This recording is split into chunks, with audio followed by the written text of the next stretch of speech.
Shall we begin? Here, Lula, are you here? Can we hear you? And Nikki, Yep, I gave it to you. Who, me? who said who, me? Sadie. Sadie, hello. Sadie, Hi. you made it. Yes. I did, Donna. Good. but I don't want to turn my camera on because I look really beat. So Bottom right of the onion cabinet.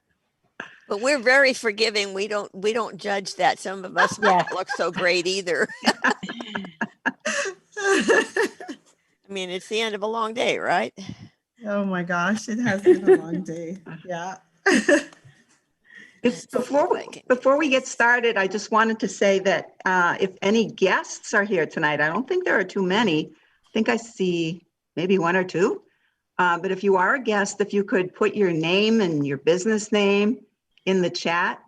I have a little bit more information there too. If you go to the chat, you can see that I've put that you can put your name, your email address, phone number, and your town. You can write it right there in the chat. Now, members don't need to do that. So, because we already have that information on you. The other thing I wanted to say is during the presentation, you will be muted. Of course, when there's questions and answers, you can feel free to unmute yourself. During the meeting, I'm not going to mute people, but if it gets noisy, I may have to. Okay. So just keep in mind that if you have a quiet house, it's one thing, but if you have noise in the background, it can be very distracting to people.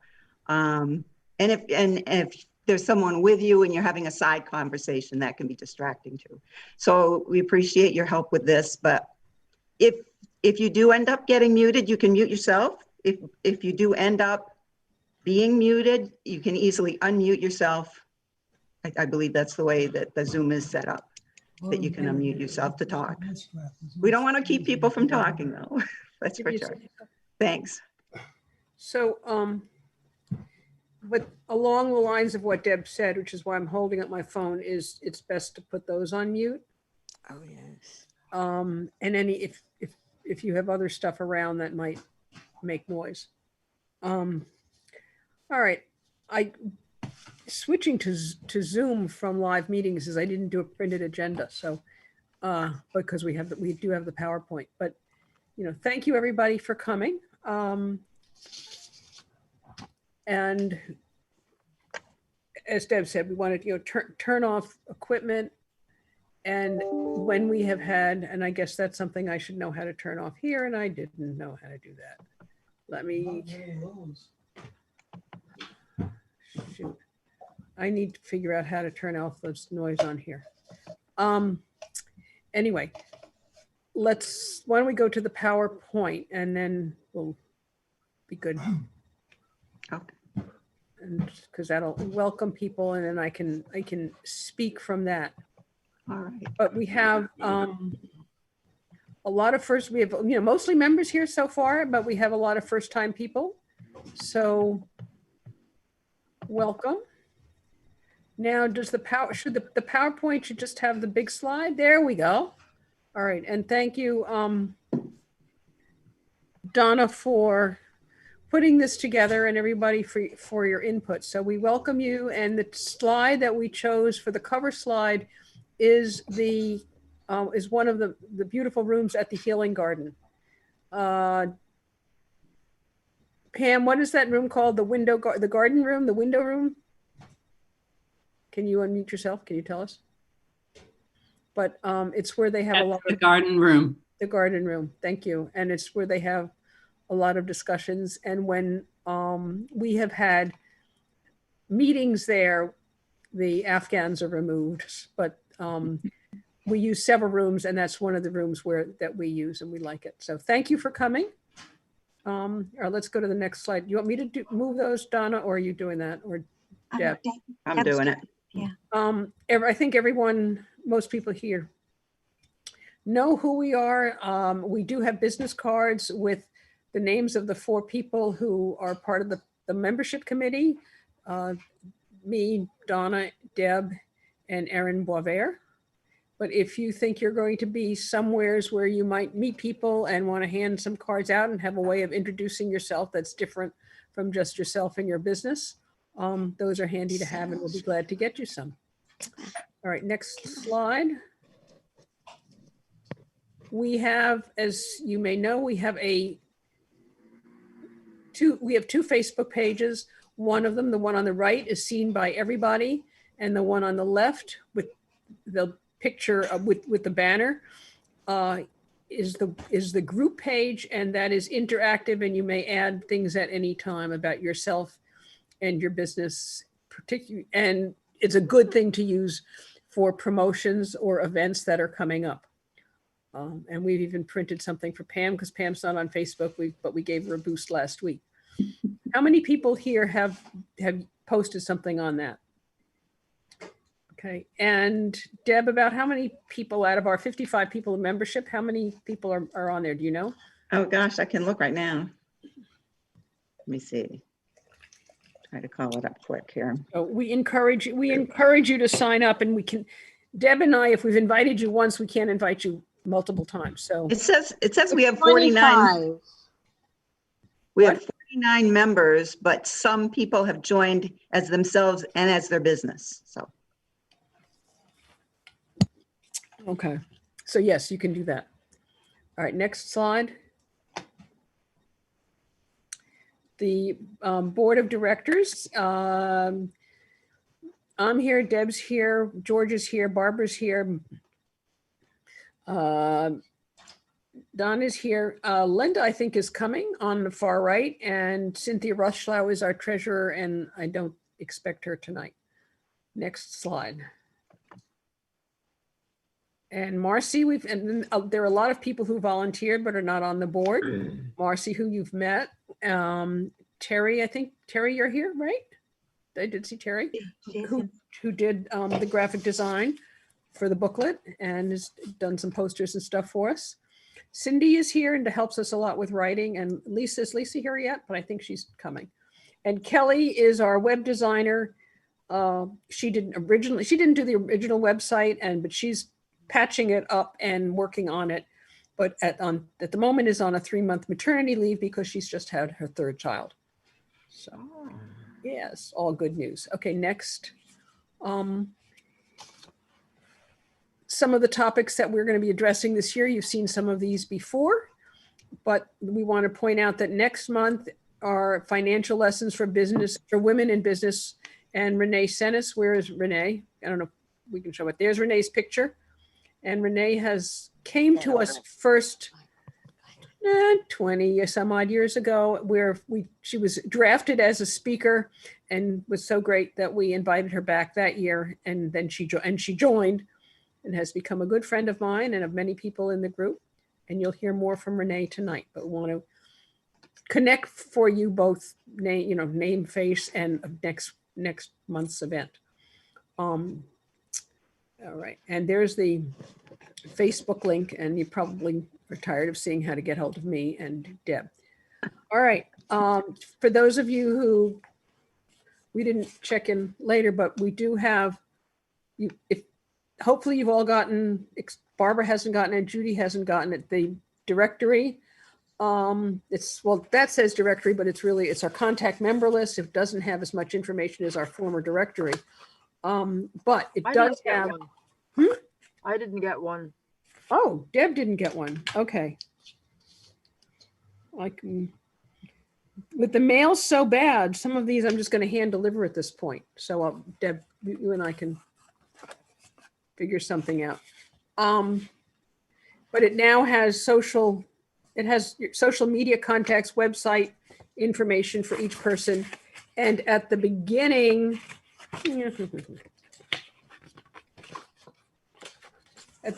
is a calendar, which doesn't photograph very well.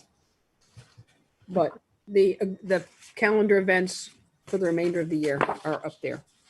Okay, moving along. We have, as we mentioned before, had some meetings at the Healing Garden. The Healing Garden Cancer Support Center allows us to have meetings there several times a year when we have meetings. And we help those who help us. And we, this year, have, could not meet there, but we have still tried to support them. In 2019, they had a live auction, and this poster that I'm holding up here and you see on the screen depicts the event. And you'll see some of the familiar faces. This photo is of the lady with the camera. It's Elaine Freitas, who is here tonight. And before 8 o'clock, we're going to take a group shot of all of us. So she did all the photography pro bono as a donation to the Healing Garden. And then there's Deb, and there's a picture with me in there. And then the basket, which is in the lower right of your screen, but I'm holding up here, is a group basket. So we want you to start thinking about what you might donate to their auction this year. They will be having an auction in April. It doesn't have a name. It doesn't have a date. It'll probably be virtual, but you can contribute something to a basket. So I might put in a bunch of cute academic things because of our tutoring practice. We had someone who made jellies and jams. So if you have a hobby, if you have a service that you want to give a gift certificate to, it can be part of a basket, and then they auction off the baskets. And some of them are auctioned off, and some of them are raffles. And go. So start thinking about that, and certainly feel free to ask me or Pam, who is affiliated with the Healing Garden, about that. So next slide.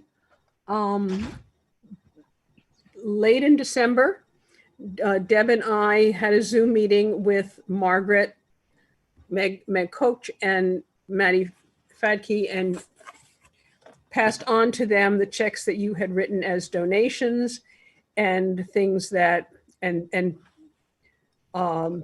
instead, what would have been our rent. And so a total of $550 went from WBN Treasury and from personal donations to the Healing Garden. And anybody who still wants to make a donation certainly can. There's some discussion about whether or not if you write a check now and date it December, you may be able to use that on your income tax for the past year. Because even if you file, not short form, what's the word? If you don't itemize taxes. Itemize. Yeah. What? Itemize. Yes, but if you do, but now typically you can only deduct something if you itemize taxes. But for 2020, because the nonprofits were in such need, you can donate $300 and itemize that, so you can get that as a tax deduction, which even if you don't itemize. So that's sort of a special thing that was passed by Congress in the spring. So good to know about whether you donate to the Healing Garden or any other nonprofit. Next slide. The Healing Garden has a concert coming up on the 24th. And if you can register directly, there's a link on your screen. And here's some information about it, and we will be sending emails as well. So they're doing some fundraising things, or some things are just make a donation. So it's a Zoom live stream virtual concert on Sunday the 24th. And a lot of us are not so involved with football this year, so you can attend that. Next, most of the people who are here are members. But if you're not a member and are interested in joining, we can forward you one of these forms. You can send a check, attention Deb, or you can go to our website and pay through PayPal. And benefits of joining are that you can be part of the WBN group page that I mentioned before. You get included in the booklet, and we will probably do, if we have sufficient new members, we'll do an addendum to the booklet before the year is over. Next slide. All right. Getting to know you, we're going to go around the room, as it were, and Everybody has 30 seconds, a 15-second introduction to give your name, your business, or something you want us to know, and where you are from, the town you're from, and if you want to say if you live in one town and have a business in another, then certainly mention that. And this is where, for me, I'm going to use this to help keep track of who's who and what's what and notes, but chacun a son goût. Do we have somebody who's timing? We didn't figure that out. Is there Catherine? Oh, Marcy will? Great. Let me grab my phone. Hold You grab your phone. Okay. on. 30 seconds, we said? Yes, 30 seconds because we have a lot All of. right. I'll hold it up the same way I did last time. So you'll hold it up when somebody's. Okay, and you may do a live presentation or live and slide or whatever you have. Should we just, Elaine, do you want to start? We'll kind of start at the top. Sure. So my name is Elaine Freitas. I am a photographer, focused on women's photography, celebrating life of a woman in every stage of their life, being as maternity or babies, families, or photo shoot for branding or headshots. I live in Acton, and that's it. And you'll do photo shoots anywheres. Yes, on locations right now because I have a home studio, but I'm not using because of the COVID. So I go on locations, especially newborns too. I'm going to my client's home. So I'm doing on location lifestyle. All right. I'm also a birth doula too. I always forget about that. Deb, thanks, Elaine. Deb Oliver? Oh, sure, I'll go next. My name is Deb Oliva. I teach group exercise, mostly Zumba classes. Right now I have a regular Zumba class Wednesday night at 6:30 that's on Zoom.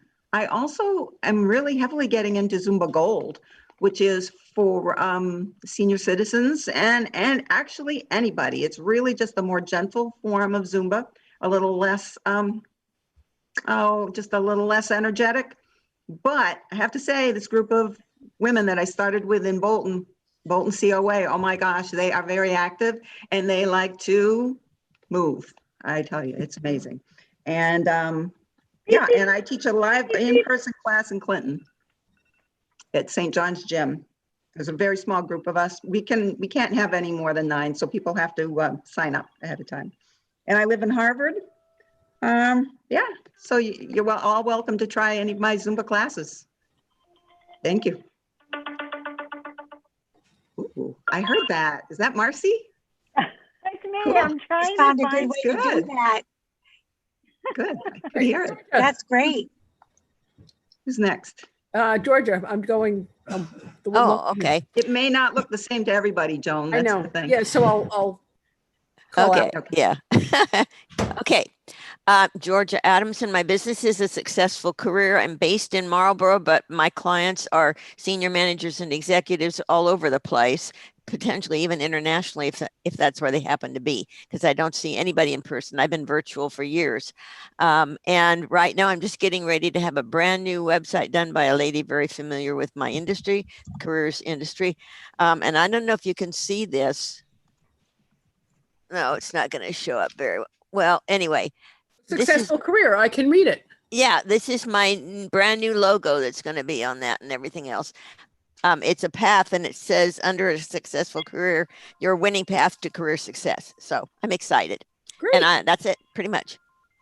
And you can do one of those canvas things that Yeah. Marcy was Yeah. talking about Yeah. earlier. You can do all kinds of stuff. Yeah. All right, Pam. Need to unmute. My name is Pam Turchi, and I am a Feldenkrais Awareness Through Movement teacher, and I also do one-on-one Feldenkrais help for people. And this is not exercise. It's more learning how to learn, learning how to be in your body and pay attention to your sensations when you move. And Pam Turchi is my name. Thank you, Pam. And you do a lot of work at the Healing Garden, Well, yeah. or have in the past. I And you're have in the and you're past. affiliated with them. Yeah, absolutely. So when I get my vaccine and things are settled down a bit, I will be very happy to do massage therapy there. They're not doing any client work at, yeah, okay. No, it's all virtual. So what I didn't say about the Healing Garden is that the Healing Garden Cancer Support Center, I'm looking for, is there anyone here who's not familiar with it? Sarah, you're new. The Healing Garden Cancer Support Services provides support, not medical treatment, but support for men and women undergoing or who have gone through the cancer journey. And it's And a it's very all beautiful, integrated. calming place. Pam? It's all integrative therapy. So massage, support groups, art therapy, just a whole host of things that you can find on their website. And it's local, and they are recommended by Boston hospitals. I have seen their brochures in several oncology waiting rooms and treatment centers. Cindy.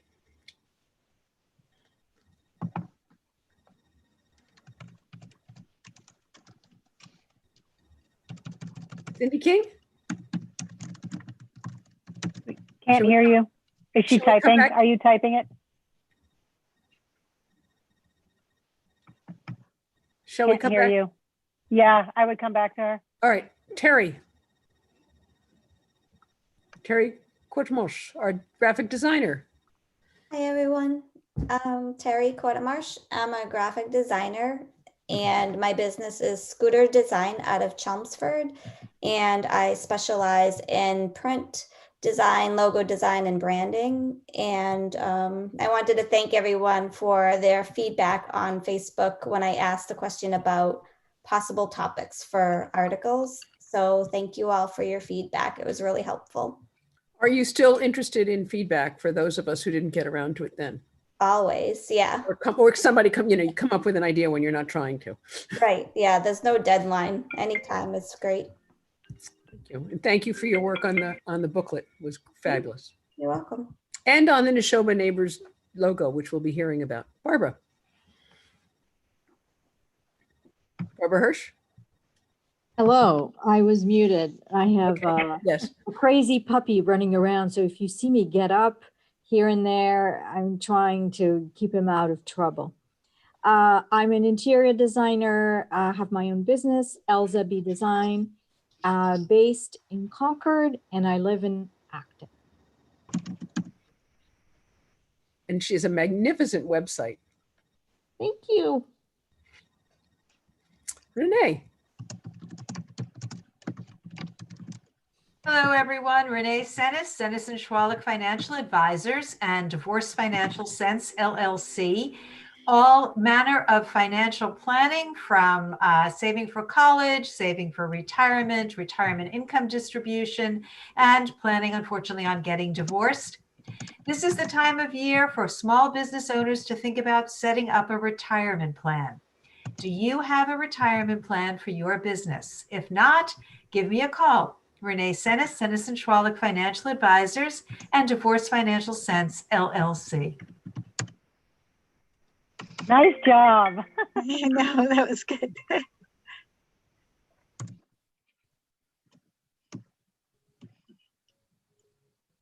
Marcy. Oh, let me start my timer. Hi, everyone. I am Marcy Genetasio, and I own Weibo Media and Consulting, where we make videos for all of your marketing purposes. Anything you need video for online, on your website, we can do it for marketing. I live in Lancaster, and I work out of Lancaster all the time because all I do is stay in my house. It feels like. Is anybody doing anything Because else? I'm constantly here. That's it for me. Erin, so glad to see you. Erin Bover. Can't hear you.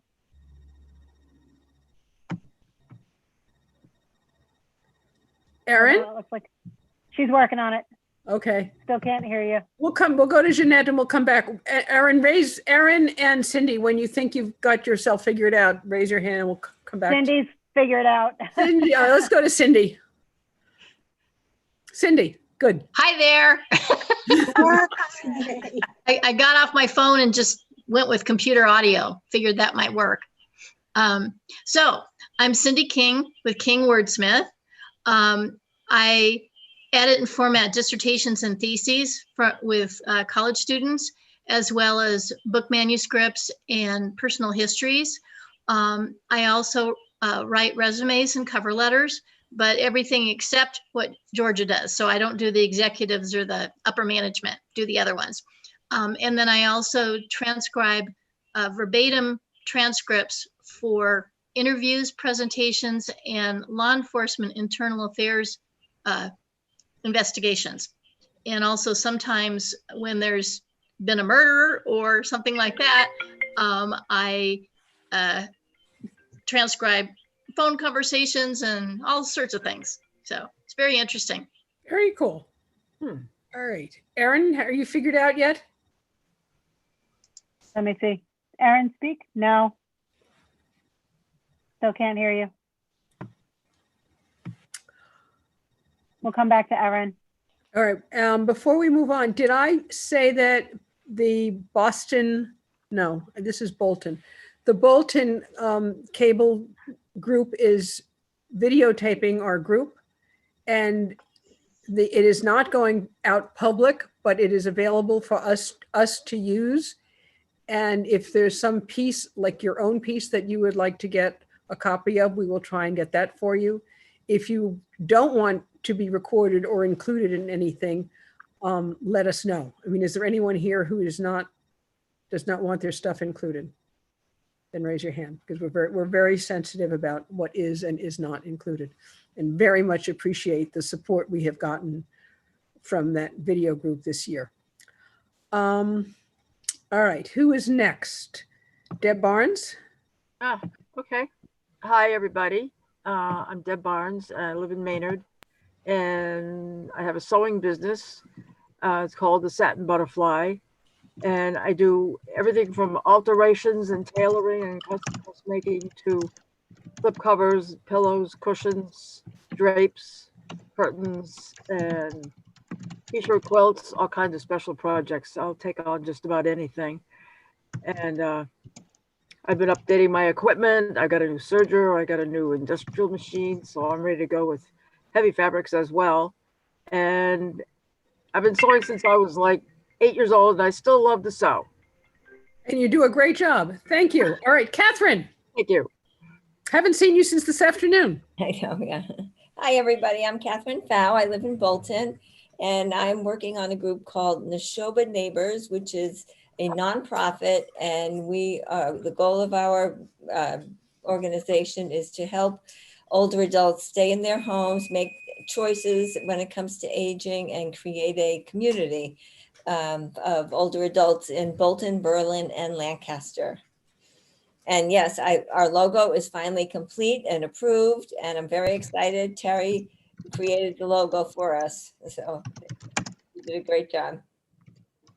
All right. Shall we pause here to do the group shot? Because I think we have a nucleus of 5, 10, 15, 20 some odd people here. So this is a great turnout. Catherine, between her original daytime job and her nonprofit work now, is a photographer, and is Catherine and Elaine. So they were off volunteered to take a group photo from the screen. Joan, I can do a screenshot too. That's all right. I've done a few screenshots. That's all I've been doing. Okay. Yeah. Oh, okay. You have. All right. Good. Elaine All right. might do something else. I don't know. Can you do anything? What? Don, I noticed that you've given yourself a cool WBN background. How? I'm trying. You are. I'm trying to get out of the way of it. No, that's okay. We can figure out the last letter. Where's Elaine? Is Elaine doing a photo? I'm here, so if everybody just smile and get close to the camera. Close to the camera, Terry. Right, yeah. Ready? 1, 2, 3. Awesome. Fabulous. Okay. Yay. Yeah, hurrah, hurrah. Thank you, team. Elaine Crane. Welcome. Thank you. Elaine is one of our new members.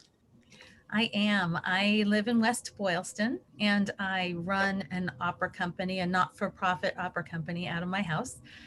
And I'm a singer. I teach piano. I'm a costumer. Like a lot of people in the arts, I do a lot of artsy things. So, you know, the performing arts are having a hard time right now because we can't perform live. So we're learning technology and trying to acquire those skills to put things online and waiting for things to open back up. Fabulous. And I have a former student who would love to meet you. He's done costuming at the Met. Oh, wow. Yes, a long way since 4th grade. That's great. And I have his permission to say that he was my student. Put my websites in the chat. He's a hot ticket guy. Okay. And I can give him that. Can I give him your email? Please do. Okay. Where are we next? Linda Donalds, who has helped us with all kinds of technology over the years, even though she's a hypnotist. Go ahead. You're now on. And I was having microphone and camera issues on this laptop, so I'm glad it's working now. We are too. Yeah, I'm Linda Donalds. My business is New Horizons in Hypnosis. I'm located in Townsend and anywhere because I do everything on Zoom. And I had been before the pandemic. So if you or anybody you know needs hypnosis or coaching, because I do life coaching as well, for things around stress, sleep issues, motivation, time management, focus, or any of those 2021 new habits you're trying to form, you can schedule online for a free consultation. New Horizons in Hypnosis. Thank you. Jeanette, did you get to do your thing? I don't think so. Nope. So I'm Jeanette Wilson.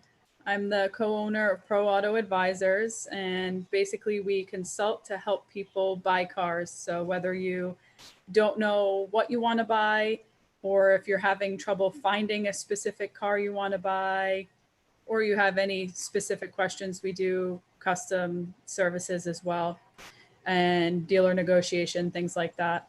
I also work for a company full-time called High Specs, and we provide hyperspectral imaging systems, and both of my businesses are located in Clinton. Cool, thank you. Okay, there is Sarah. Hi, I'm Sarah. I live in Harvard, new resident to the area as of 6 or 7 months ago, so getting more acquainted.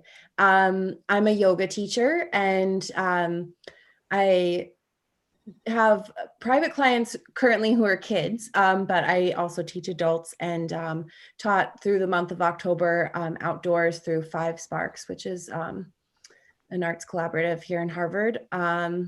I love collaborating with others, so if anybody would like to reach out, I'm going to drop my info in the chat. And yeah, that's the show. So we may share your email with people in Bolton, for example.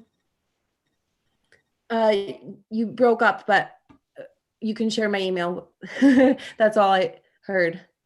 Okay, and you know, as Deb pointed out, she's doing some work for the Council on Aging in both Bolton and Clinton. And when before things got really bad and the weather was so cold, they were doing activities in at the pavilion where we met, or in the soft area, the ground around it. So the local councils on aging might be interested in your services, and talk with me. And I know several activity directors. All right, Claire. I should come. Donna. Why am I skipping over Donna? Donna, you may have to head out. We know. Claire, thank you, Claire. I'll be quick. Donna Matlock, voiceover talent. Your message, my voice. Now, you know, it's not as easy as it seems. There's so much involved. I do have, and I don't know if it shows, there's all kinds of equipment that I have. I'm sitting in a studio right now, and I also have Focusrite, a piece of equipment here too. But the main thing is, it's not about the equipment, it's the voice. So your message, my voice, and it's been really fun to be able to work this way. And I'm going to stop. Yes. Claire. Thank you, Donna. Thank you. Claire? Am I unmuted now? Yes. Can you hear me? Okay. Hi, everybody. It's so nice to see everybody. Not in person, but at least we're here on Zoom. I'm Claire Harlow. I'm a career and life coach, and I love helping people find work that fits their personality, their passions, and that they can get paid for. And I'm still doing it, and I still love it. It's been a very long time, over 15 years, maybe 20 years now. Who's counting? And I have a meditation coming up tomorrow. If any of you are interested, I also teach meditation, and just am leading some meditations since COVID began. They're free, they're online. If you're interested, I'll pop my email out there. Claire Harlow, it's your life, make it work. Thank you, Claire. Vicki. Vicki joined us for the first time this year and has been very active. What have I done? You've shown up. Okay, that's half the battle these days. Thank you. Well, good evening. It's nice to see everyone as well. I'm Vicki Levine, and I'm the owner of Comfort Zone Home Care. I'm a non-medical home care agency based in Hudson, servicing the Metro West and Worcester areas.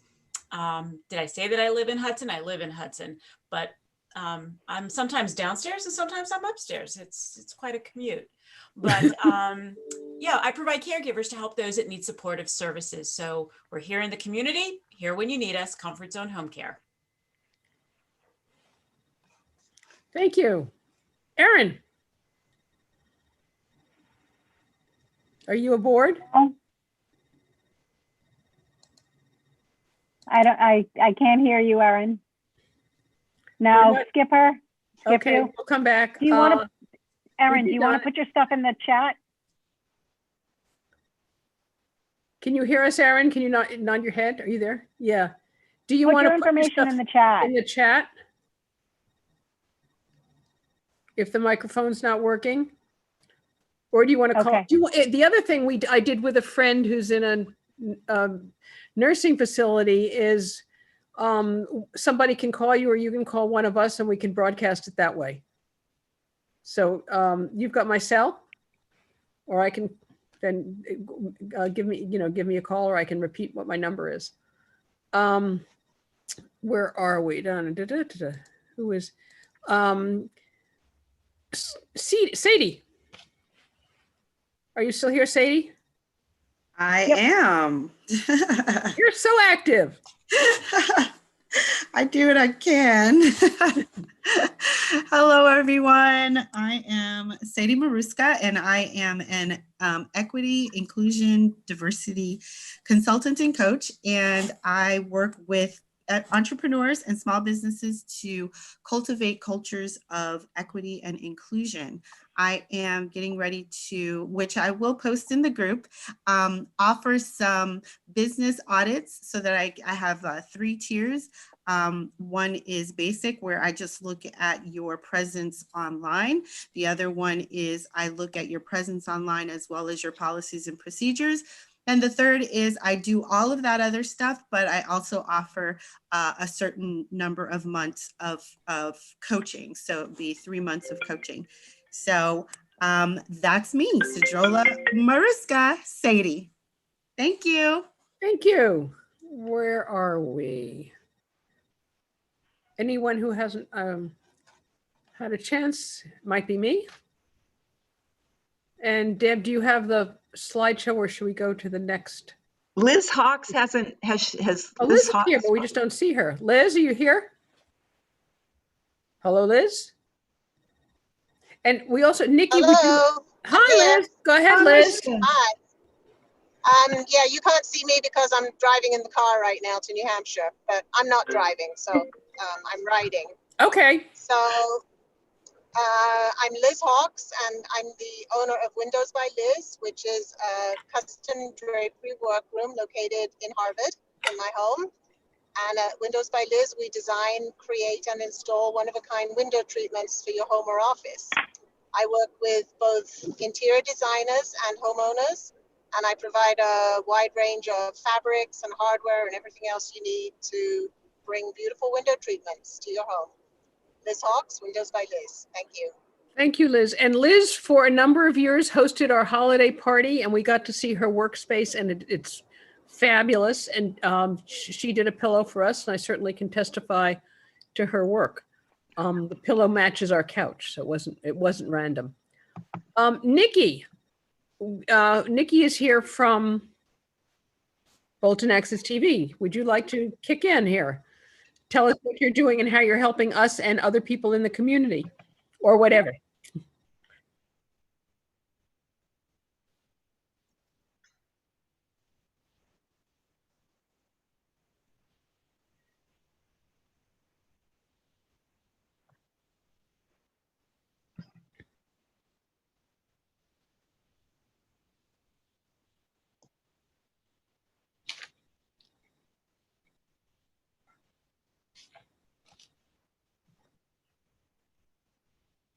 And you've done a fabulous job since you've been aboard, really. It's night and day. Yes, really. And support to this group and other groups. And even before the pandemic hit, you were adding lots of services. And we'll do, for those of you who have nonprofits, they will do a public service announcement. And if there's a show that's going on, I think our group would be very glad to help promote it because of what you're doing for us. So if you want to put something on our WBN group page, Deb will let you on as a member because of what you are contributing to the group. So in kind, we're all in it together, as they say. We're all in it together, just in a different way. All right, Sarah, did Sarah do her thing? Hi. Okay, yeah, I thought you had. All right. Anyone else? I can share the screen again. Should I do that? Share the screen, and you want to? You can go to. You want to go to the PowerPoint thing that I sent. Oh, there we go. No, that's good. Okay. My name is Joan Finger. Our tutoring practice is tutoring and Zuder Group tutoring and educational consulting, reading, writing, math, and more. Right now, we're on a little bit of a hiatus from tutoring, but I own this apartment that you see featured right here, walking in the path. And this is in Cambridge. It's just 4 blocks from Harvard Square. It's prime real estate across the street from the school. It's obviously, there's a beautiful path going in. There's a foyer with a desk, and you can, if somebody, and the apartment is available for rent or to stay over for a weekend for $300. If you decide to to rent the apartment after that, then we'll deduct $300. So you see the foyer. From the foyer, you go into the living room that you can see the table that is there. And if you go in the other direction, you go into the bedroom. And also through the living room is the kitchen with a fairly new refrigerator and a brand new stove. And at the moment, it is equipped with a coffee maker, and there's stuff in the refrigerator. So it is for rent. It's $2,200 a month, but we are talking discounts. And if you or someone you know is interested in staying there, it would be, as I said, $300 for the weekend, or actually up to a week, because I've got to cover the cleaning costs. So thank you. If you're interested, let me know, or spread the word. All right. We're not too bad on time. This evening, our presentation is going to be from Megan Marini, who is, you will see, a very engaging personal coach and business consultant. And rather than take more time, Megan, I'll let you add some more about yourself and get going. And thank you for doing all the assessments. We have covered everybody here, right? Right? Okay. I will make Megan the host now. I find her name here. Megan. Deb, you can make her the co-host, so you don't have to lose the hosting. Oh yeah. I believe. Yeah. I don't know if it was this group or another group where we kind of lost it when we passed the host. Yeah, it was this one. So oh, there she is.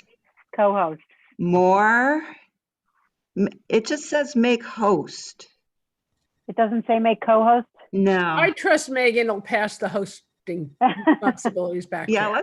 let's She's trust her. smiling. Let her go. Enough technology. We've actually done very well with very little time spent on technology. There you go. This group has gotten experienced. Oh, Megan, forgive me, but there's one other announcement I wanted to share with the group. One of my brainstorms today is, and I will send this out to everybody. Next month is Valentine's Day. We're going to call it, Friendship Day. For our meeting, we are encouraging everybody to make your own name tag. Write your name in large letters. Do whatever you can to make yourself memorable. Put your name, your business, your logo if you want, your Facebook, your avatar if you want. Be creative, color, size, wear it on your head, wear it wherever you want. Be creative.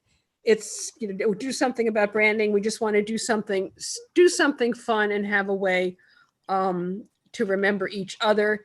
And you can even do a name tag to put in front of you. So have some fun with it. Give it some thought, and on to Megan. Thank you. And we will send this out in writing, but we just wanted to give you kind of a heads up, so it's not last minute. Megan, go for it. All right, sounds good. Good. Well, thank you all for having me. I'm so excited to be here.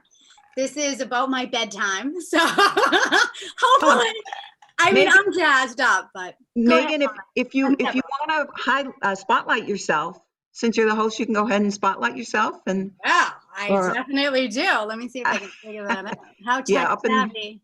Should be up in the corner. Oh, cool. There you go. Great. And then let me also share screen. And we'll see how this goes. Okay, so can you see both me in my goofy glasses and negotiating outcomes? Give me a thumbs up. Okay, wonderful. So let me just pull up my notes here, if you don't mind. How was I off? I was reading everybody's behavioral assessments. So thank you, everyone. You are good, kiddo. Everyone who did, fill out the assessment. If you haven't yet done it, you can ping me in the chat, and I will add that link again for everyone who didn't get to take it, because it's really, I just feel like it's so amazing to be able to get a blueprint of your behavioral style. And there's a lot of depth to it. We'll go into it a little bit tonight and use it as a framework to look at things. So my background in negotiation is perhaps different than other negotiation classes, I would imagine. And I'm hoping that Joan will give me the insight on sort of my adult learning experience, what it's like. So I'm a very informal teacher. I used to be a yoga teacher. I've spent a lot of time in front of audiences, but I don't really have a formal background in teaching other than yoga. So I kind of just put together stories that I've learned along the way. And I'm the person that when someone would not come to the door, or we're going to a party and we don't know anyone, they'll be like, Megan, you go. Or like, we have to pitch a project to a group of investors and everybody's nervous. Megan, will you lead the presentation? Yes, I will. So I just have always been that person that jumps in. And so that's what shaped this talk this evening. And many of us know the difference in confidence between men and women, right? When we think of negotiation, I always think of gender. I always think of how different a male will show up with confidence, and the words that they use might be different. And women sometimes don't always negotiate the same way. And this is changing, right? So the research shows that today, women are just 1 point behind men in how often they do negotiate, but men come out about 10% more successfully than women do in their negotiation attempts. So I think there's a lot to that. I think there's a lot of bias against women. So it's almost as if you roll the dice and there's not much that you can do if you're approached by someone with bias. That said, I also believe, why not use everything you can, right? Why not improve the cards that you have in your hand, learn how to play them better, and show up as articulate, as confident, and with as much gusto as the negotiation needs from you, right? You don't want to overthrow either. Okay, so yeah, well, how do we want to start? Where do we want to get in? So I want you all to think of something that you're working on. What's your next negotiation? Is it, someone mentioned cars, right? We have a woman that helps you negotiate your car. That's a great example, right? Some of us feel really empowered when we walk onto a car dealership. We have a plan. Other people, that makes them really nervous. I'd love to hear something that's upcoming for you. I know a lot of people always complain about negotiating with their daughters, negotiating with their husbands, things like this, new clients. Can you pop it in the chat? Let me see if I can figure out how to see the chat. I'd love to hear. How do I see? All right, this happened to me once before. How do I see the chat? Shucks. Down at the bottom, Megan. Oh, it's at the bottom. Yeah, at the bottom, move your mouse down. Oh, there it Negotiating is. value for services. Oh, I don't know if was mentioned, but we are going to make the chat available to everybody. Does anybody have any dicey stuff that they're working on? Oh, very Dicey? nice to meet you, Elaine. Challenging. What I would consider like a really tough negotiation that's coming up that you'd like help on negotiating with teenage daughter. Yes. Usually we do, but not at the moment. Negotiating value. COVID took care of that. Okay, that's good. Okay, so if everyone wants to think of a time, something that you negotiate that is very easy for you to negotiate. A place where you feel really confident. It could be something like negotiating where you're going to dinner with your husband. Well, do we go to dinner any longer? You know what I mean? All right, so going to dinner with your husband, what's the negotiation? Yeah, well, is that, I'd love to hear something that is easy for you.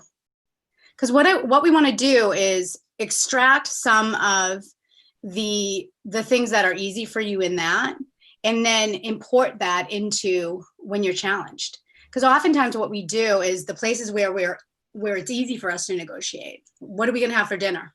You might be the boss of that. You're like, boom, boom, boom. I know what we're having for dinner. The negotiations are so flawless. You don't even notice it's a negotiation. We have to negotiate with ourselves sometimes to decide two different things, right? Some things are so, you don't even notice them. We're so good at certain things. And other things are really, we get on a different playing field, or different sort of game board, if you will, or a different stage, and we clam up. And if we can take a moment to say, well, how do I approach negotiation when I feel really confident, and pull some of those tools with us. Okay, cool. So let's look at some of these examples. So negotiating value for services. So that's really good. I mean, I think a lot of this, that will come up through the conversation. Negotiating your teenage daughter. Okay, we saw that with both my jobs. Negotiate pricing for cars, and then also, okay, so that's the car. That's really good. So you're gonna have a lot to add to the conversation. Managing the kids and their schedules. Yeah, that's gotta be hectic. Pricing for work being done. That's services too. Well, is Donna, what do you do? I'm a voiceover talent. Oh, voiceover talent. Oh, so that's services. Yeah. I should say I'm good at managing the kids and their schedules. Good, good, good. Okay, so negotiating division of workload within a job. Yeah.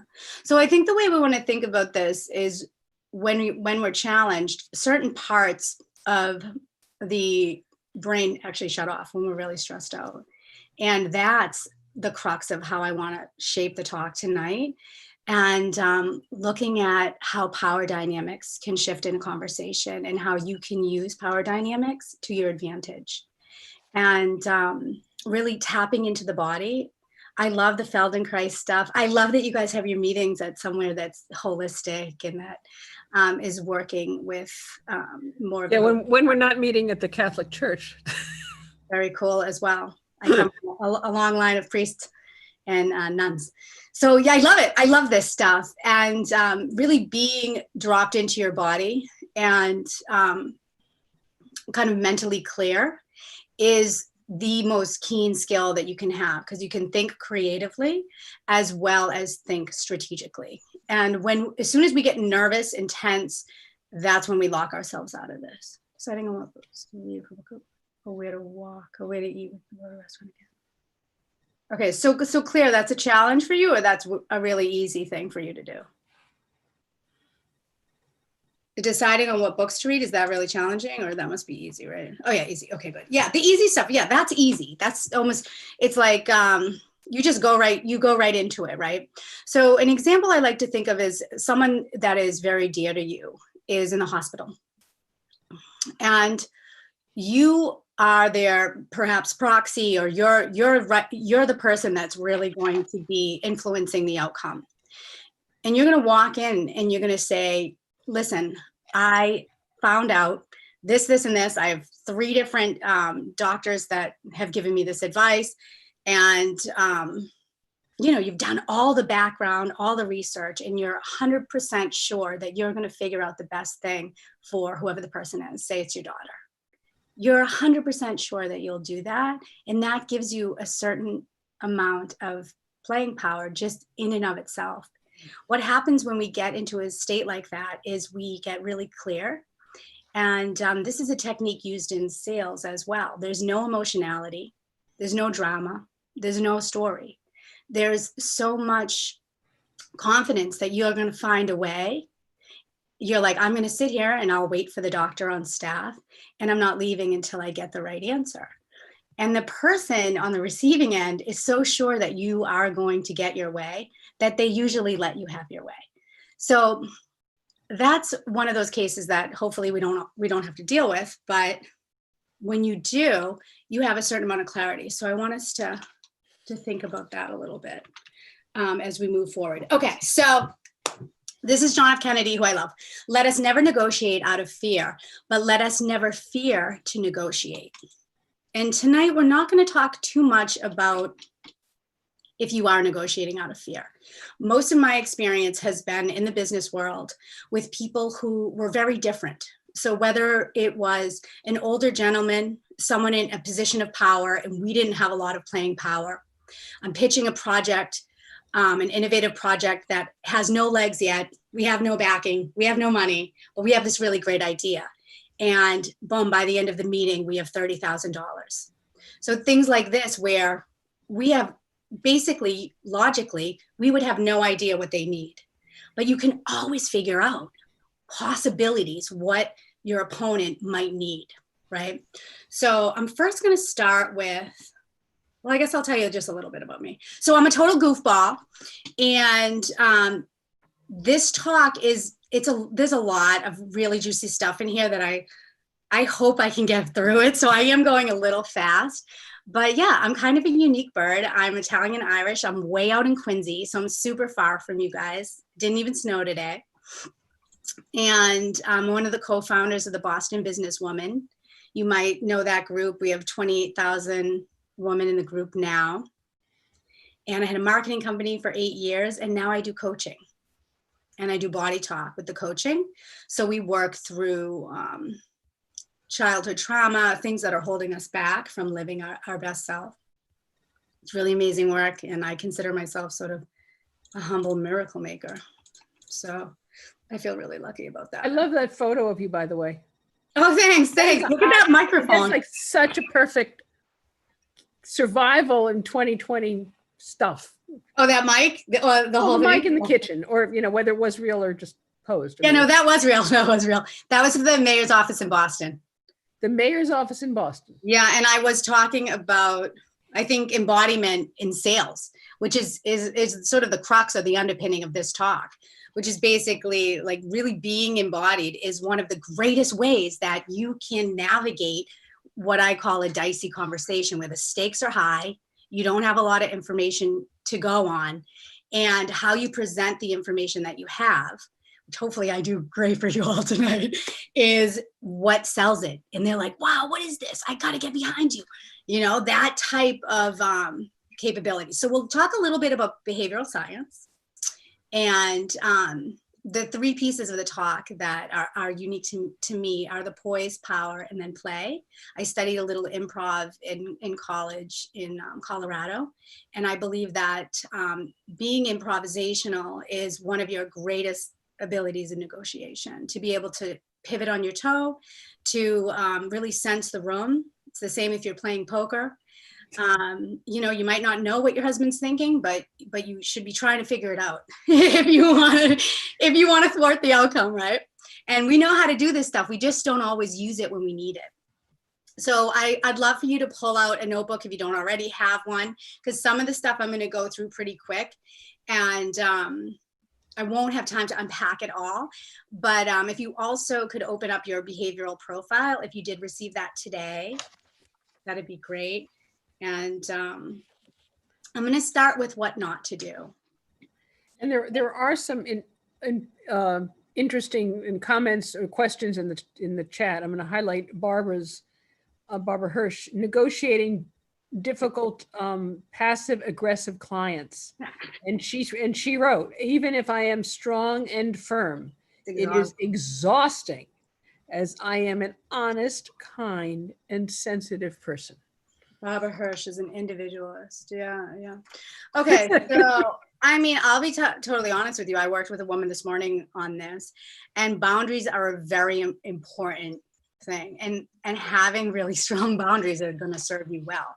So one of the things that we'll talk about as a power play is just putting your foot down and saying no. And I would go as far as to give you permission to say no to that client. So I mean, if you've never fired a client, you probably, if somebody is really draining your energy that much, I would say write out some non-negotiables, write out your ideal client. This is the person I want to work with, and then stick to your guns on it. If somebody falls out of line, then they're sort of code orange, code red. They are no longer your ideal client. And because they're taking energy from you, they're pulling you from the work you should be doing with your other clients, right? And it actually costs you money if you want to look at it like that as a driver in decision making. And you know, you can say like this, listen, this is how I work, and if you don't want to work like that, then you'll have to find someone else. And that's most of the time at that point, people will amend, or you just let them go. That's my advice on that one. Okay, so what not to do. And so I've coached a bunch of people on different negotiation things, from everything from more attention at home to, you know, like I said, raising money or winning a deal that's gone south, things like that. More attention at home, you mean? Well, that specifically was the person was not getting enough sexy time. And they brought me in as a moderator. So sexy time. Okay, got it. Sorry, she's like, sorry. So you've got to be able to walk away. And we know this in car sales. And we also know this if you go to yard sales or anything like that, right? If you can't walk away from a deal, you're in trouble, right? So it's always the first thing. And what we don't realize is that is the same in any deal.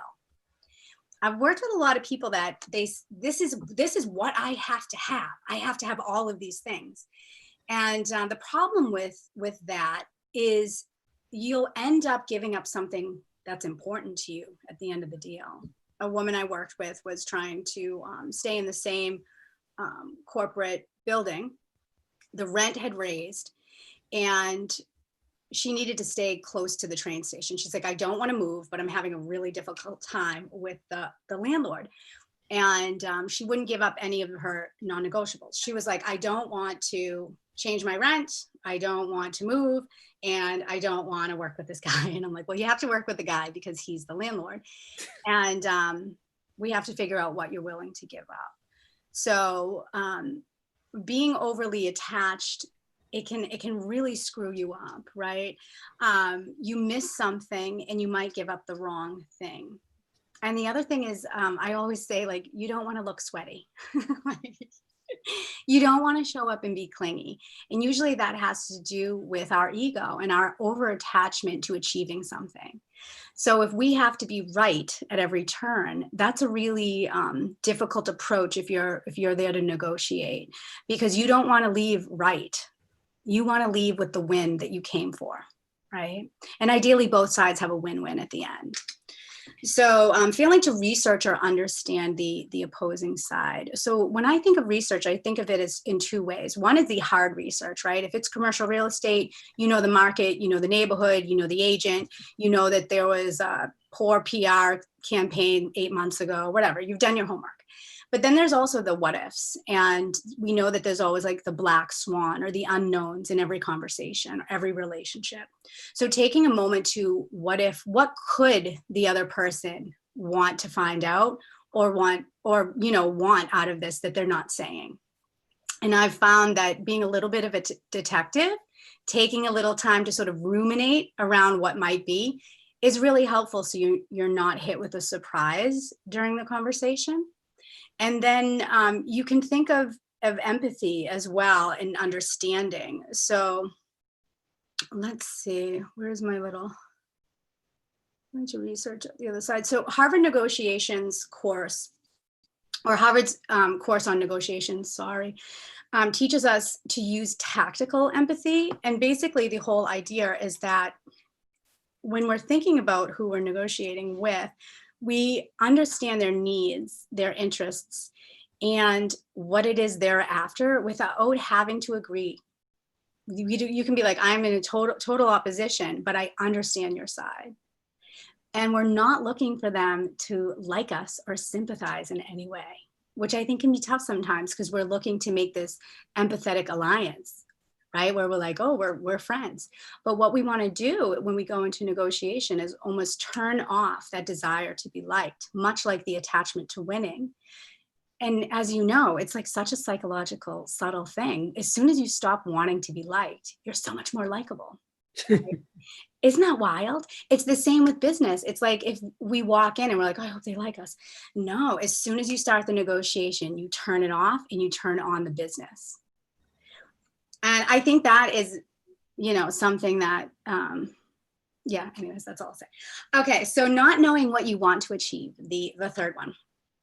So really knowing that clear vision of what you want to walk away with. And this is something that we see time and time again that successful negotiators do. They have a visual. This is what I'm going to walk away with. So if it's your daughter's in the hospital, I'm going to get her out of the hospital. She's going to walk out of here healthy, and I'm going to have a good relationship with this doctor after this happens. So not knowing what you're willing to give up, that's the negotiables, non-negotiables, having a couple of those laid out. So like the woman mentioned, I think Barbara Hirsch. So if you have a poor client, so if they're sucking your time, that's a non-negotiable. Maybe they're emailing too many times. You can be like, listen, it has to be sent in one email. If I'm up thinking about this, 3 nights out of the week, then you're a bad client and I'm firing you. Whatever it is, you craft what works for you in that specific conversation. Yeah, I'll bring that up as we go too, because you'll see more when we look at the behavioral stuff. So not building rapport and trust right away. So this is what I see a lot of times with I don't want to say early negotiators, but people that are either overzealous or really too excited about the outcome. Right? What we want to do is instantly connect with the person in a way that works for them. So this is where behavioral science comes in. And everybody is an aggregate of all of these years, all of their relationships, their parents, their history, where they grew up, their culture, everything, right? So when you meet someone to negotiate with them, you're working with their heart, their head, and their briefcase, right? And given today's environment, today's world, how fast we're moving, people really, you all I'm sure know this, that people make decisions from their emotions. It's not logic, it's always emotion, right? So if you have time and you're sitting down with someone and you're gonna have a good conversation, I would think strategically about connecting with their heart, their head, and their briefcase within the rapport building, okay? So the heart is, maybe they donated or they they work at the local church and they go in, you know, and serve hungry people, or, you know, something like this is really going to create a connection. And if you tell a story of where you're supporting charity, they're going to instantly have a connection.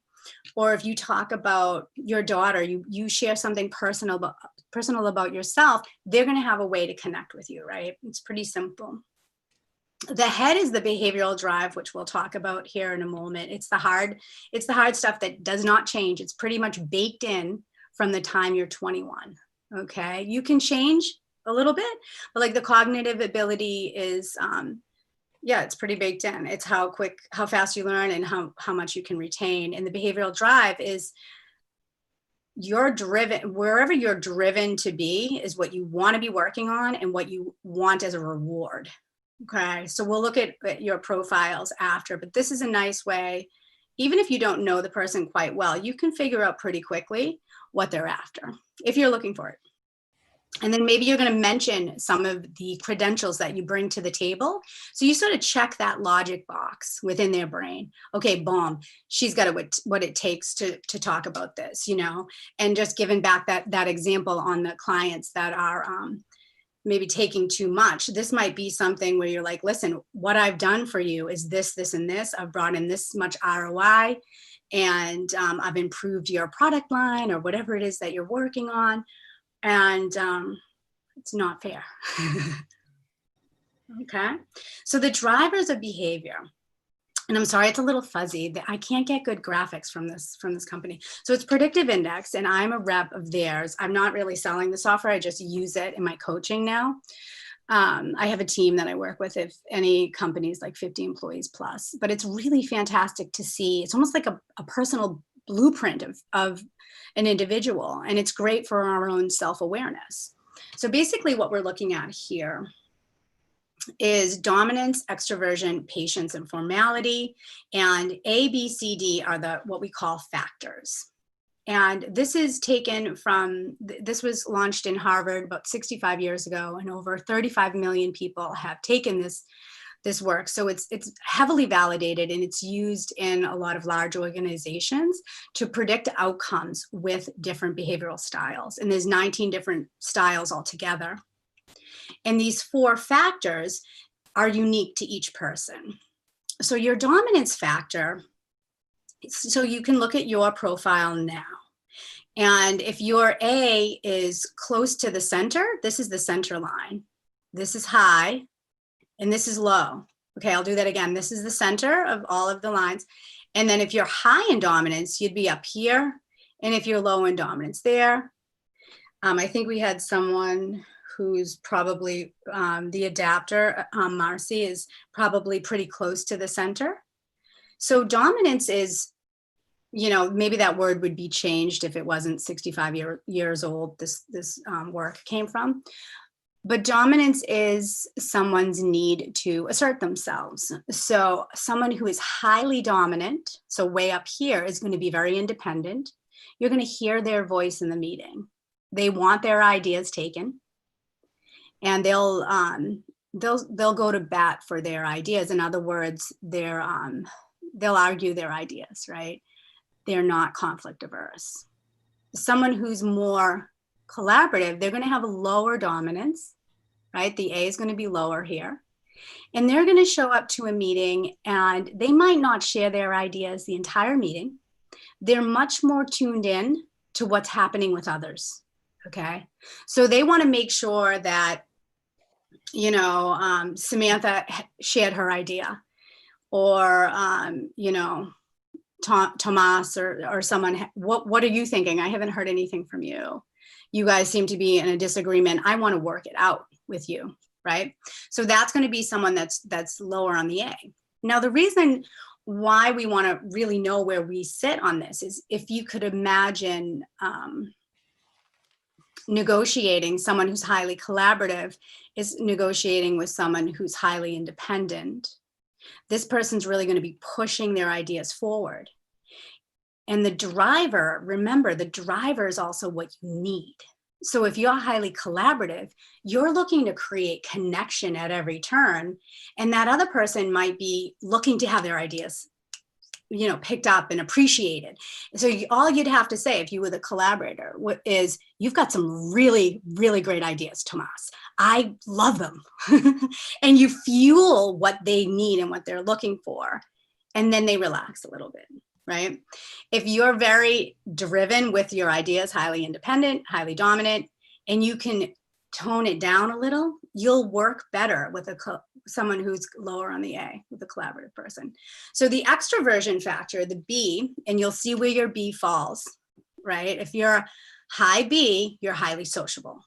If you're low B, you're more reserved. And what we find with the B factor is also with the extroversion factor is that you're going to have sort of a processing. So people that are higher social are really, they want to talk through their ideas with others. Okay. People that are more reserved want to process their ideas alone. Okay. So if you're in a negotiation with someone and they want to talk through all their ideas, it might be kind of hard for someone who needs a little bit of preemptive thought. They might want to think alone. So if you are someone who's more reserved, you might say, hey, Tomas, who's social, hey, Tomas, can you send me your ideas for what you'd like to discuss during the negotiation meeting tomorrow? I'd love to have an idea of what you're thinking, because they're going to bombard you with a million ideas and you need a few more minutes to think. Right? Now, if you're highly sociable, but you want to be self-aware and ready for the other person, you might say to the other person, hey, I don't want to bombard you tomorrow. May I send you some ideas I'm thinking on? That would be so lovely and so thoughtful of a gesture, right? So when we think about engendering kindness and making someone feel safe to negotiate with you, that type of gesture would be great. So C, the patience factor, this is going to be someone who's steady and high on patience. This is going to be someone that no matter what happens at work, they show up and they're smooth, calm, and collected no matter what. Someone who's lower on the C, patience factor, you're typically going to see someone who's in sales, someone who is very urgent and they're driven. They have a natural drive to keep things moving. So a natural urgency. They're like, let's go, let's get off the call. Let's make this happen. Okay.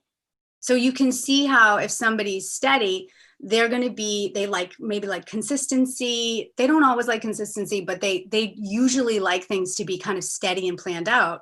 Whereas this person is like, let's go, let's do it. You might be able to see where there could be friction in a conversation when somebody's moving quite fast and somebody else is like, can you hold on a second? And just being able to say, you know what, I need to ask for a little more time. That's perfectly fine. That's a good power play.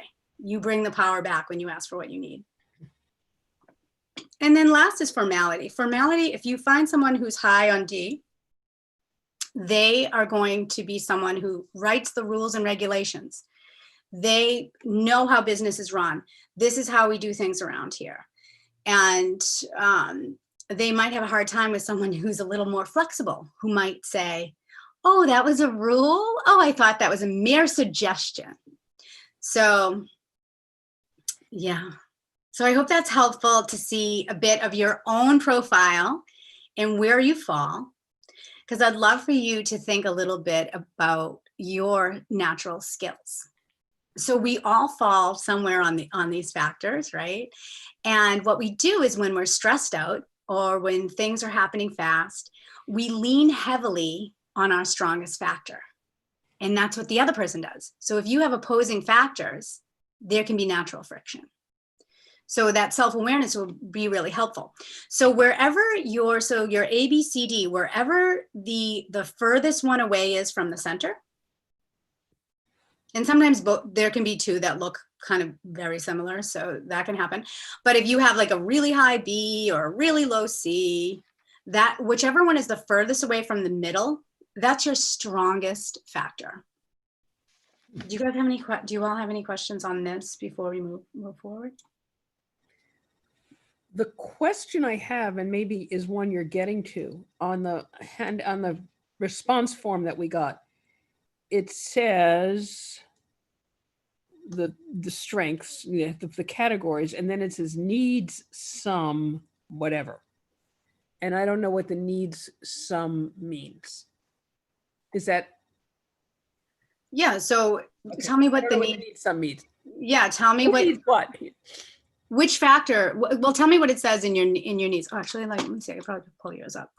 All right, needs under driving, it says needs some, and I don't have my glasses, variety, Yeah. opportunities to work at a faster than average pace.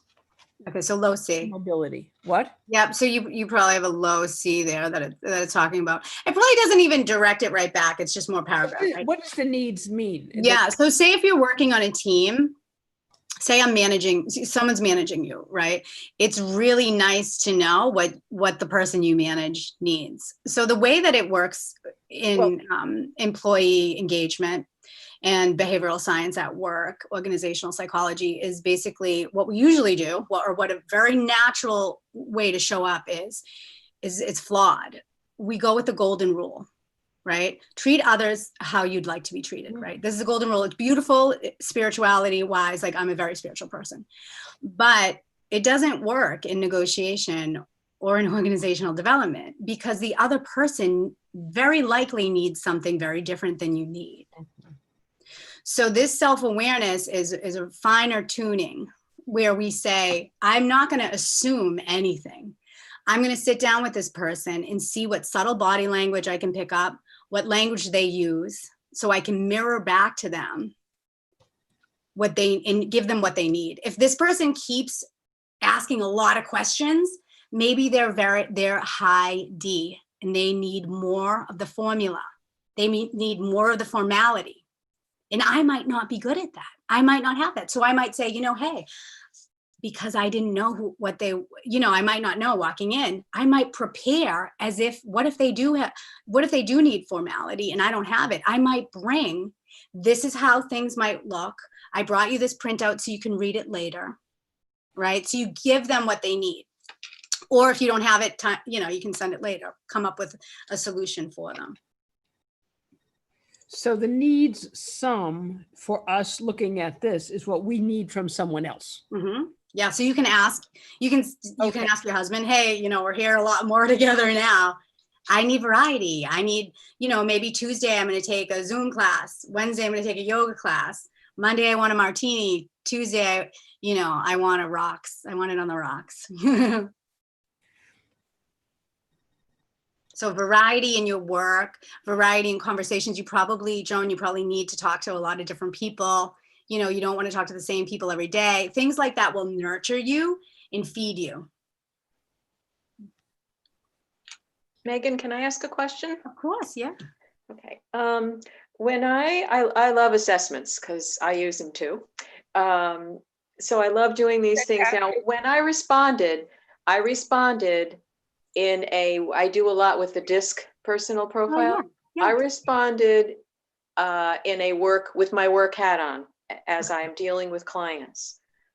But if you use the DISC, and I'm wondering about this tool as well, is that, and it's it seems very accurate. I think it's right on the money, but it's not the way I might be with family or friends all the time. Oh, yeah. There would be a shift.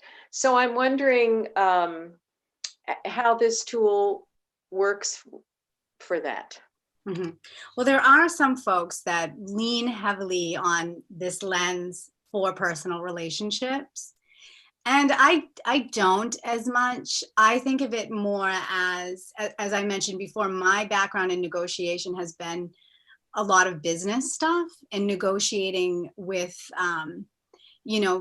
we were trying to get, money or buy-in from people that were much more powerful than us. Mm-hmm. And we had to navigate these really dicey conversations. So for me, I think this is great for thinking about negotiating at work or negotiating with your clients. And then if you think about your kids or your life partner, I think we'll get into a little bit. I have a couple of examples that we can look over. Some people use this and don't marry somebody who needs totally opposite things or marry someone who needs opposite. I don't know. So I don't think that's a great answer for you, but I don't lean too heavily on it personally. So it's not really a difference. There's not like a, you know, when you tell people to take this, you just take it, but it's primarily a work tool. It's designed around work. Around work. Which is one of the things that makes it different than DISC. And DISC and Predictive Index were both formed together at the same time, and then the company actually split. So if you look back in the history, it's kind of fascinating where DISC obviously has, you know, the 4 dimensions. This has the 4 factors. Many of them do. Myers-Briggs as well. Yeah, PI, which is predicted, the short, you know, the acronym for Predictive Index, and DISC were actually, they originated together. And ours is really specific to indicators of outcomes at work and likelihood of how someone will behave in a job. Mm-hmm. And how to manage that person, how to help them achieve their best, that sort of thing.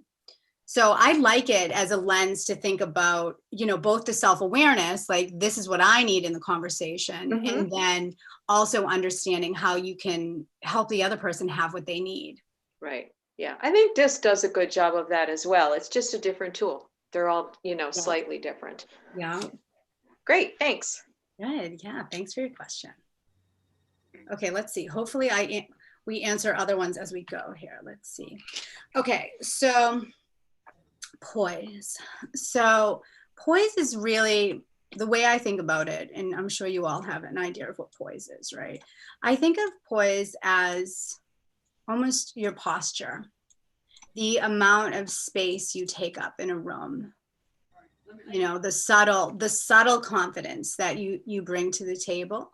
And almost things that you don't have to say, or you don't even have to communicate, but it's more that you've chosen, right? You've chosen to walk in a certain way. And I also, when I think of being poised, I often think of mothers and CEOs. Sometimes politicians and sometimes not. But yeah, so you know, I've witnessed, I'm sure you all have, or perhaps you've gone through it, where I've seen a CEO be attacked by, you know, 50 people in a room, and they maintain this equanimity, right? This almost emotional stamina where they will not be thrown. It's the most brilliant, beautiful thing to witness, where you're just like, oh my gosh, this person, like, I've seen a politician do it where they are getting it from every angle. They, you know, this is local Quincy politics, but man, the mayor, he just stayed and answered politely and kindly again and again for hours. I'm like, oh my God, God bless this guy. Like, oh, that stamina. And then you see these mothers that do it, they don't lose their cool. School teachers who show up and they just stay, they are not going to be shaken. These are usually school teachers who have been doing it for, you know, 20, 30 years, not first year teachers. So we know when we're poised, and we also know when we're not poised, right? So just let's see, I don't have much time yet. I'm going to skip that story because I want to make sure we get through what I think is the most powerful of this. So within poised, mirroring is a really important piece, right? So one thing that we can do within sort of the psychology of negotiating is mirror physically. We can also think of that, the factors. What is this person, what are they expressing, right? Are they moving quick? See if you can speed up, or ask them to slow down, right? You want to come together with someone. So mirroring can happen physical, like the body, like I'm saying, emotionally. I want you to think of it emotionally. It's very important, as that's the driver of decisions. And then verbally. So one of the techniques in hostile negotiations is to repeat back very calmly what the person has just said. And this makes them feel as if they are achieving something in the conversation. It makes them feel as if they are understood. And it puts you in a position of control. Okay. So that's a really important piece. And I think that poise has to do with rapport building. So when you're in poise, you're like, I'm positioning myself here. Okay. Make sure they have all the information to know they can like you, that they can trust you. It sounds so strategic. Like it sounds so strategic. I apologize, but this is how I do it. Literally, this is how I'm like, this person's going to like me. I'm going to make sure they like me, right? I go early. I say the right things. I have everything prepared. I share stories that let them know I'm the person for the role, right? I'm not going to share a story. Like, it depends. If it's a woman, a group of all women, maybe I'll say that my kid was pooping all morning or something. But like, no, I've seen people do this. They share these ridiculous stories. I'm like, that story has nothing to do with the outcome or after. So choose your stories well and tell a story that, you know what? I met David last week actually for lunch. And you know what he told me? He told me, blah, blah, blah, blah. Oh, wow, this person is meeting with the right people, knows the right people, has information I don't have. Now you're telling stories that poise you for what you're after.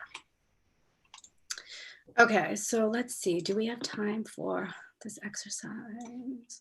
Okay, I'm just going to jump ahead because power, I think, is one of the most important. What? Okay, so the next one is going to be power.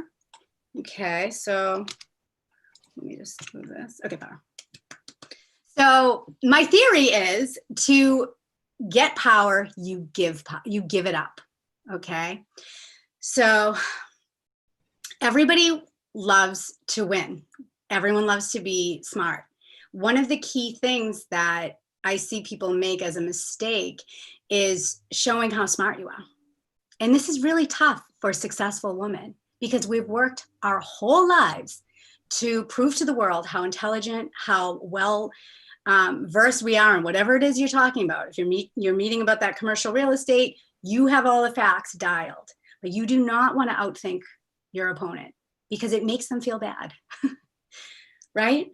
It makes them feel like you're better than them. You want to instead make them feel like they have the power. So you don't want to diminish yourself, but I want to share one technique with you, but you want to give them the power, okay? I know it sounds a little crazy, but I think it really works. So you also want to make power plays. A power play gives you the power back. You want to do this, but you want to do it sparingly because you don't want to be throwing around your weight. You always want to be the humble person at the table because that allows you more mobility. So like I mentioned, dropping someone's name. I know that sounds like, oh, you don't want to do that. But if you do it well and you do it right, it can be a very powerful mover of power, shifts power back in your lane, right? Saying no, you know what? I don't agree with this right now.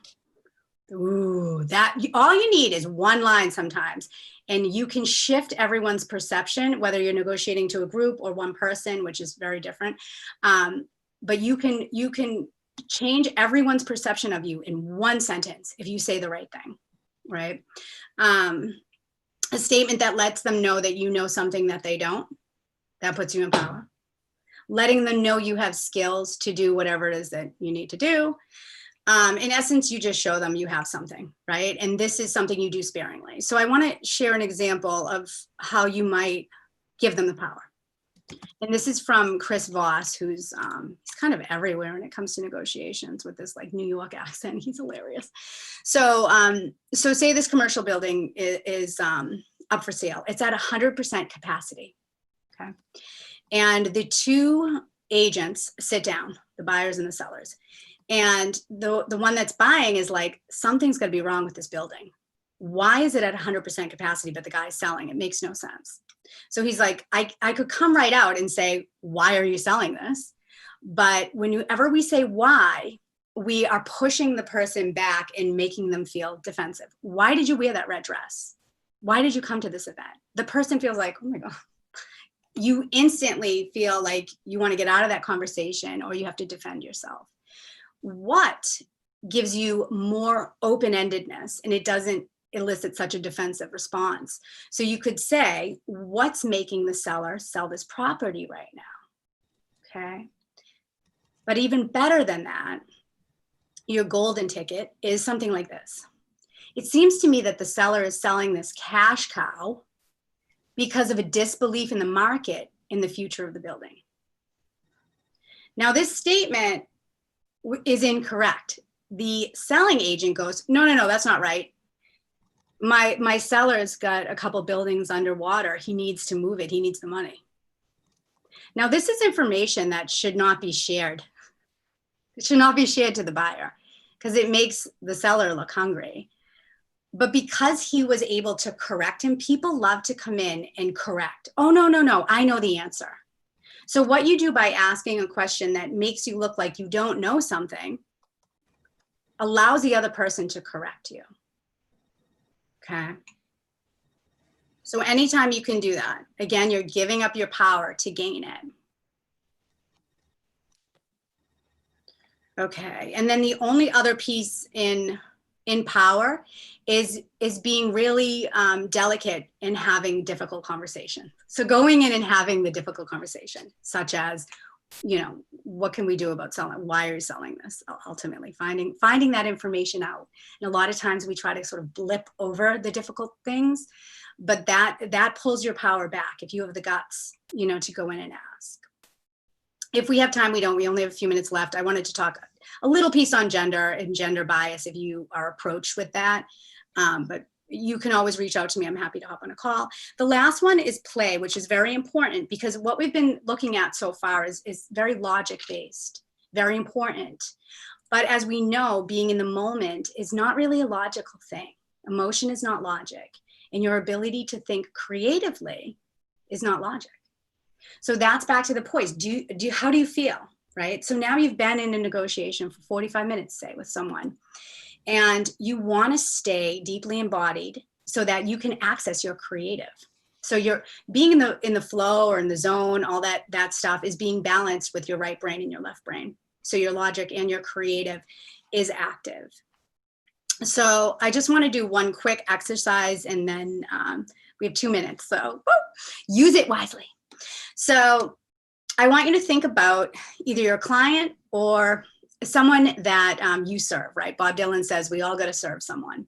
So whoever it is that pays your bills, they need a meeting. They need it immediately. They're asking you to do more work and they have not mentioned any more pay.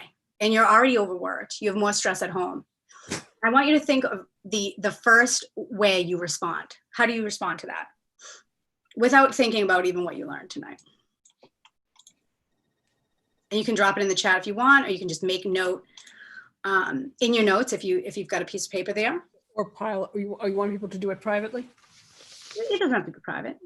Well, as opposed to answering out loud. So I just want you to make a mental note because we only have a moment left, and so it's really great information for you to note on how you typically react. Okay. Because within this, and all of the coaches and you know, many of you I'm sure have coaches, but this is your power, right? This is where your leadership happens in the moment before you react. So to gather yourself, every time you're positioned in a way that elicits a scary response, whatever it is that gets you, what we want to do is take some time, right? Extend the space between the reaction. So sometimes what I do, if I sit down and they ask me like a heavy-handed question right away, I'm like, I don't have rapport yet. I'm not even going to answer. I'm not going to entertain that answer. I have the power, right? I'm not going to let everyone know I have the power, but I'm going to say, oh, hold on a minute. Let me just gather. Let me just sit down and tell me about what's going on with your wife first. You know, I'm going to buy some time if you know what I mean? Like, I'm going to make sure I'm centered before I fully engage, because I'm not going to let myself be flustered. Right. So I want you to think about, you know, your next negotiation and some of the key pieces, right? How are you going to ask questions and make sure that you are prepared and have everything that you need? Can you think of unknowns that, you know, just kind of swirling around potentials? What is it they might want that I haven't thought of? I don't like surprises. I don't know about you all, but unless it's big and shiny, I don't want any surprises. So what else did we learn? I guess that's my last question for you all. What's like the biggest takeaway for you tonight? And then I just want to say thank you so much for having me. And yeah, your biggest takeaway, if you want to plug that in, if you have any questions, I hope I answered all the questions. I'm not sure if I did. And here is my, the way you can contact me. And I'm happy to talk to anyone further if you all have any other questions or just would like to connect in general. I love to make new alliances and friends. Thank you so much, Megan. Fabulous. Thank you so much, ladies. Thanks for having me. Yeah, you know, as you were talking, Megan, I was thinking I do divorce financial mediation. So, so much of this was really insightful to a mediation process. Mm-hmm. You know, I'm the one serving as the mediator, but understanding, and you know, very often when I tell my clients is, I say to them, you can't go into mediation if you don't understand what you want and you don't understand what you're willing to walk away from. Otherwise, how do you mediate? So it's not quite a negotiation, but it's really very much the same concept. So this was wonderful. Thank you. Oh, good. I'm glad. Thank you so much. Megan, early, and you know, yes, absolutely. Thank you. This has been fabulous. But you had suggested when we spoke earlier today about people getting in touch with you and what you might make available, or is that not, or where are we on that? That's, you know, it's fine to go ahead with it if you want. If you don't, if you've already put too much time into this group. Well, I'm doing this here. It's called Body Talk, and it is very new. There's only one other practitioner in Massachusetts that's offering it. Mm-hmm. And I thought if anyone was interested in trying it, I could do like a complimentary half-hour session if anybody wanted, and something like this. If I don't know, I was sort of like, maybe I don't have a lot of time, so I'm like, how do I do this? But I thought that would be a lovely thing, rather than saying, you know, I'll pick someone out of a hat or something. But I think basically, if you feel drawn to connect with me, let's connect, and I'll give you a, you know, I'll happily share my work with you. And yeah, let's just say it like that. So please contact me if you're like, oh, I'd love to try the Body Talk, or you just want to talk ideas. Do you want to say another half sentence or 3 sentences about Body Talk? Or yeah, so Body Talk it's conscious-based healing and energy healing. So it's we create a healing matrix together, and your body leads the progression of the healing, which is it's a bit different than other types of healing, where the practitioners sort of with their lens and whatever knowledge they have, they're directing it. This is I'm using biofeedback and body testing, kinesiology, to listen to what the body needs. And then we sort of remap communication and bring the brain on board with healing. So I'm experiencing like pretty heavy duty miracles with my clients. It's really rad. So, and I also fold in a lot of the real world things. Like my session this morning, we were talking, it was all about business, and she was being overridden by a previous partner. So it's very practical in that sense, you know. Do you do your talks? Is it phone or Zoom, or how do you do your coaching? I'm doing a lot of sessions in person, actually. I'm surprised. So I always offer Zoom. You know, I would prefer doing Zoom at this point, but people seem to be pretty committed to coming here. So I have my office in my home. So I do, you lay down. And I'm also willing to go to people, but I think Zoom is totally fine for energy. And I'll likely do a video on that soon, how that works. We will certainly keep in touch. One of our guests had planned to come tonight and somehow had a technical glitch, so didn't make it, but did get in touch with me and said that she had submitted the form and you absolutely nailed it. So. Oh, good. I'm like, I don't know, is this not good? I very much appreciate what you sent. And again, I hope that people who did the form noticed, what is the return address? It says personal, not personal, I wrote it down. What are the email address on the one? Oh, let me give you my email. No, but what I'm asking here, I mean, certainly give the email, but that when the people get the form, when anybody who completed the survey, the assessment, gets the response, it doesn't say it's from Megan Marini. It says from. It says from the predictive index. Predictive. Right. I was going to keep my email. Well, I'm just so delicate and I want to be so respectful of everyone's email address. And No, I that's don't know. I just figured if anyone really resonated with my work and me, that they would reach out directly post talk. And also just because it's sort of analog, it's like, it's not automated, which is a pain. So I had to go in individually. So yeah, But I just want people to open it. If they get something from Predictive Index, it's like not spam. It's not spam. And I'm going to send, I don't know if I sent, so here's the link again. If anyone missed that, how are you? And what I can do is continue to send, because there were a few that came in later this afternoon that I haven't sent out yet. So I'll try to figure out who those were. So there might be a couple of people that get two, but in case if I make a mistake. But. Thank you. Thank you. Twice is always nice. So thank you very much. Very good. We've had lots of speakers over the 20-something years that I've been involved with the group, and this has been fabulous. So, well, thank you so much. And I think perfect for this environment. Are there other? I'm not sure. It's a little bit after 9, but we don't have to clean up for stack tables and return name tags. So, are there any other questions? I mean, people can adjourn or whatever. Oh wait, I'm sending it to Elaine. Oh, whoops, send it everyone.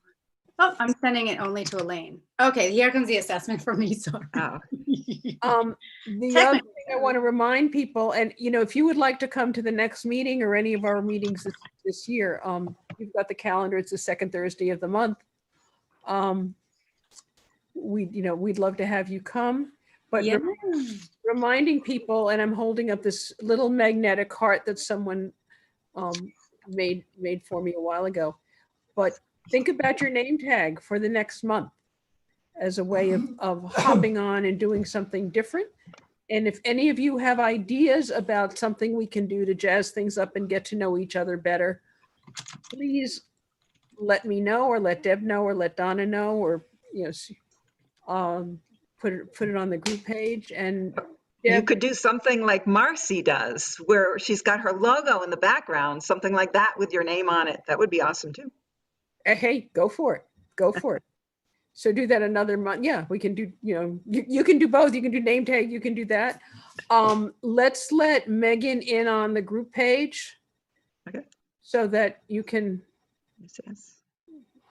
tell us what you are doing, and you can see what we're doing and comment. Yeah, I love that. And Renee's speaking at the next meeting. What? Is Renee the speaker at the next Renee meeting? is the speaker. Oh, that's great. Yeah, it is great. Renee, you still here? I'm still here. Yes. Can you show somehow I just have like 4 people. Can you put up the whole?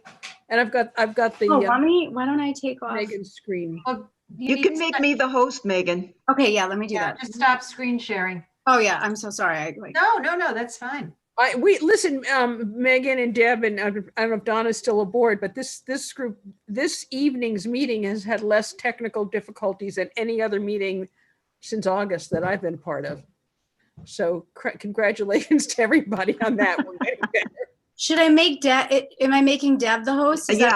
Okay. You're not making me the host. I wouldn't know what to do with it. All right. Now Donna's not here. It's me. Okay, you should have. Oh, thank you. Okay, and did you stop? If you stop sharing, then I can just switch it to. Yeah. There you go. Here we are. Thanks. All right, so I think we have a couple more. Do we? Let's see. Other questions? Let's take a look. I see Nikki. Here we go. Still here? Oh, there's Renee. That's me. So yes, that's the thank you for coming. Thank you for coming, and I think that's the last slide. Yes, that is the last slide. Okay. But can we do, are we just down to 5 people, or are there other people still? If you go to gallery view, oh no, let me stop sharing and you can see how many people we got left. Then you go to gallery view. Here's gallery view. Or look at the bottom where it says participants. There's 18 of us still here. Yeah. Yep. Go 18. to the bottom where it's where it says participants next There's to a little chat. number. You should see a number of how many people are here. So I click on that. It says 18, but I don't see 18. I see 4. You're that just looks like on. 18. You've got to switch your view, Joan. There's a gallery view, speaker view.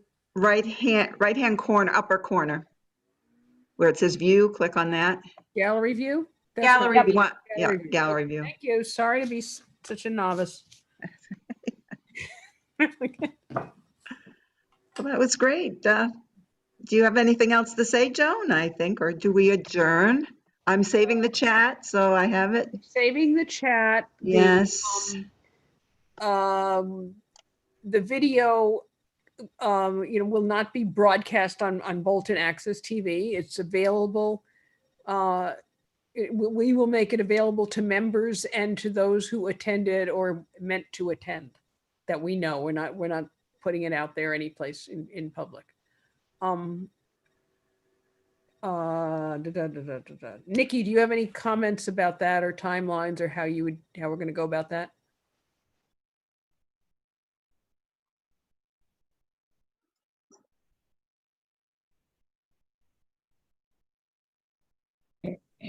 So we would put that out. And is it best email or the group? Well, yeah, best email, because everybody does get email.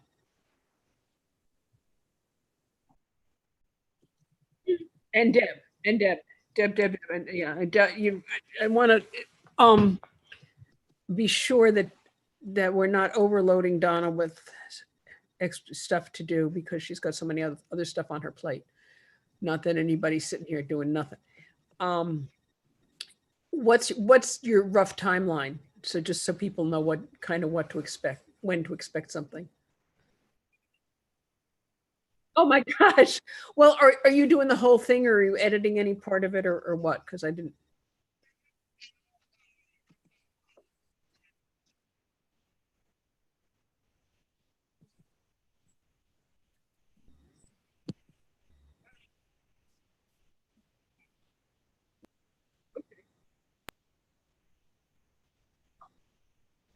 All right. Okay, so we'll do that tomorrow or over the weekend, looking at what's on my plate, at least for tonight, and tomorrow. I have another personal request for anybody. Does anybody have a copy of Beloved? Sadie, you're going to get one tomorrow? Okay, but you never know who's got what. And I will get copies of the booklet to anyone who did not get them. Any other comments from anybody? Comments, questions, offers? What's been useful? How you're surviving? Such a serious group. Elaine, good to see you. I've been wondering exactly, about your involvement with the opera thing, and we'll connect with you more. So, all right. Megan, thank you very, very, very much. We really appreciate it. Thumbs up. And we will see everybody next month with name tags and things in the background and continue everybody. You still put up recipes on the group page. Some of us haven't gotten around to what we wanted to do. And if you've got logos or you do the cloth thing, I think those are all cool to do. All right. Thank you, everybody. Well done. Everybody. Thank you. Yes.